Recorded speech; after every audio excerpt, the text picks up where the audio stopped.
श्री साईबाबांचं आम्हा भक्तांवर किती प्रेम आहे ते या एका लिलावरून समजतं। बाबा शिर्डीमध्ये असतानाची ही गोष्ट आहे। वार गुरुवार साई भक्त श्यामा, जे बाबांचे खूप जवळचे भक्त होते, त्यांच्या घरी दावत ठेवली जाते आणि श्यामा हे बाबांचे भक्त भाटे साहेब यांना सुद्धा आमंत्रण करतात, पण ते जात नाही।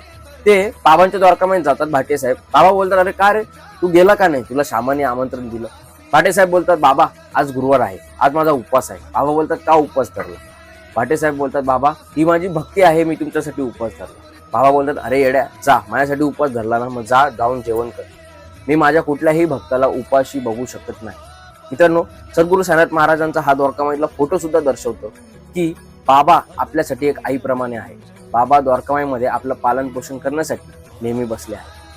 अशा अनेक लीला बाबांनी घडवल्या, ज्या लीलाच्या माध्यमातून बाबांनी आपल्याला काय ना काय शिकवायचा प्रयत्न केला आहे। ही व्हिडिओ प्रत्येक साई भक्तापर्यंत शेअर करा, कारण की येणाऱ्या पिढीला सद्गुरू साईनाथ महाराज काय आहे हे समजलं पाहिजे। जय साईनाथ।